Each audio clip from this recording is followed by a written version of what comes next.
Hello there, my name is Adam, and I'm going to be doing a ham radio class. This is my introductory video. I'm going to keep it a little bit short. This one should be a better quality sound than my last one. First of all, this is the book that we're going to be using for the class. It's called ARRL Ham Radio License Manual.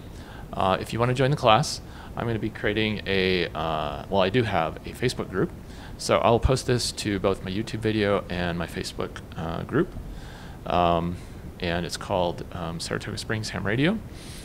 And I live in Saratoga Springs, Utah, and there's my son peeking in the side. And he's my lovely assistant for today. You remember that show, Are You Smarter Than a Fifth Grader? Or whatever it was, third grader, fifth grader? Well, he's older than that, he's seventh grader. But he's 12, and I have taught this class for adults and 12-year-olds, and they have passed it. So my son is gonna try to pass it based on the class that I give. So if he can do it, you can too. So anyway, I'm going to be using this this particular manual, so please purchase it online. I will put a link to it. You can get it from hamradiooutlet.com or Amazon. Amazon has it a couple dollars cheaper. If you buy in bulk, like more than 10 people, you might get a little 10% discount or something from Ham Radio. But anyway, I'm going to be posting an event on the Facebook group, so please do RSVP. Seating is limited because it's going to be held in my house, and so if we have too many people, we may have to limit it. So I want to get a count. I don't want like 50 people to show up because we don't have that much space. If we have 20, it'll be probably okay. But so please RSVP. Purchase the book, and it'll come in a couple days on Amazon. And I'm going to go over a little bit about what ham radio is, why you might want to get your license. Also, I have a syllabus. This is what it looks like. And basically, I'm going to be doing a 7-week class. We could go 8, possibly, based on the interest. But I'm going to try to keep it to 60 to 90 minutes. 60 minutes is going to be instruction. I'll another 30 minutes if people want to stick around and talk or ask questions, they can. But I'm going to keep it to 60 minutes. If I can. So there are 9 chapters in the book. Chapter 1 and 2, a welcome and intro and radio and electronics, will be the first week. Week 2, we'll talk about electricity, components, and circuits. Week 4 is propagation, antennas, and feed lines. Week 5 is operating station equipment. Week 6, we'll be talking about how to communicate with other ham radio operators. Week 7, we'll talk about licensing requirements. Week 6, licensing requirements, and then week 7 is operating regulations and radio safety practices. So a little bit about the exam. The exam is 35 questions, multiple choice, and they do have a test bank of questions that the FCC publishes. So they publish the questions and the answers ahead of time, and they just pick from them. I think there's something like 200 questions, and in the back of the book, they have a section that is the question pool. So here in chapter 10, they have the question pool, and they'll tell you about the sections of the test. And so, for example, this is sub-element T1, this is the first section. It'll have the question over here, and then it has the answer. So you just kind of cover it if you don't want to see it. I'll talk a little bit about the test briefly. It's a $35 application fee if you're 18 or under and taking it for the first time. ARRL, the American Association Radio League, they're the nationwide organization to support ham radio. They have a youth fee waiver program where they will, for certain tests, if you go to a VEC, volunteer examiner coordinator, they will give you $30 back. So it's like $5 for the test for 18 and under if they're taking it for the first time. Other than that, it's a $35 test. I think it's about a 60 to 90 minute question. It's a multiple choice. So you could be done as quick as 30 minutes if you know the material. Just depends on how you take tests. So that's a little bit about the tests. Now, a little bit about ham radio.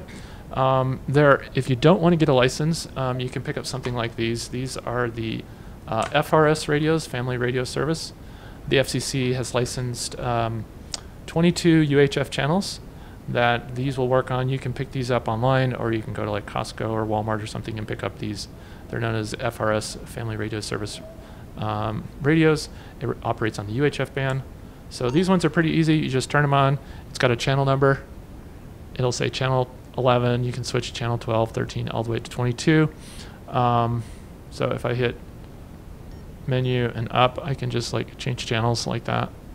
And then you're talking on a different channel. It's pretty easy and straightforward. The downside is they're only limited in their power. I think it's like 2 watts or something, or half a watt on certain channels. So they don't go very far, 1, 2 miles, maybe 5 if you're lucky. I have had line of sight go like 20 miles on occasion with these, but they don't go very far. The other thing is, in a disaster, a lot of people are going to have access to these, and these frequencies are going to be really jammed. Just think about it. You got 100,000 people, say a city, and the power goes out, and you got 22 channels, 22 lines of people trying to talk on. It's just not going to work very well. So that's where ham radio is a little bit better, because first of all, the community of ham radio, the operators and maintainers of systems and equipment and people that are interested in it have a real emergency mindset, and they're very courteous as a general rule. More organized, and so anyway, you'll have more bands, more frequency options. You can select it and put the frequencies in that you want to talk on, rather than the hard-coded static frequencies that you're limited to with FRS, only 22. So this one is a dual band VHF UHF. So it does from 144 to 148 megahertz. There's a whole bunch of frequencies in there you can use. And then there's the UHF 440 band, 448, I think. Anyway, this one has the extra long antenna. You can get the smaller ones. But for starters, as far as cost goes, there's a very affordable one. This one is called a Baofeng. It's a 5-watt radio, and it's very inexpensive. This one has the extra long battery, a little bit extra long, so it's a little bit more expensive. It's like $35. The 5-watt with a smaller battery is like $20 on Amazon. They're good starter radio, low investment. If you like it and you like ham radio, you can upgrade to a higher quality one, which, by the way, I do recommend you do, because I had one of these for like 2-3 months and it started acting weird. One of them already started acting weird. I don't know if it was breaking down or just a defective unit I got, but they're not that high quality. This one is a Yaesu FT70D. This is a 5-watt, similar, same power, so it's not any more powerful, but it is a high quality radio. It has a lot of features. You can store something like 1,200 channels and memory channels. It's got all kinds of features on it, but it is a higher quality radio. Yaesu, I think, is a Japanese brand. The Japanese really love their ham radios, and they have a lot of high quality equipment. So they're really small. They don't think of them as this big bulky thing. Ham radios can be small. You can also get what is called a mobile unit.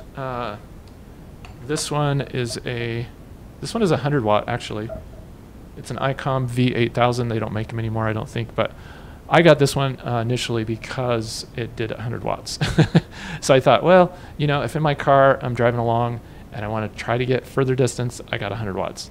The smaller handhelds are 5 watts. They'll go fine based on the terrain and stuff. But if you want to get something, I think most mobiles will go up to 50. You have to look around to get this 75 or 100 watts, although I don't know that you really need one. But anyway, this is what I got. It's an ICOM V8000, good one. And it has a little place in the back where you hook up you hook this up to your battery of your car, and it has a little place for the antenna. And you screw in the antenna, similar to a CB radio if you've ever used those. It had the same type of connector. But for the antennas, this is a magnetic mount one, and it just sticks to the top of your car, side, wherever you want to put it. It will go like 65, 75 miles an hour down the road, and it'll stick. So it's a real strong magnet, and they work good. I've used them before. And anyway, at the end, it has a little connector, and you can get adapters, and you can actually just plug them straight onto your handheld if you want to use your handheld and have a better antenna on your car, or you can use the mobile unit that I just showed you. So what are the advantages to the mobiles?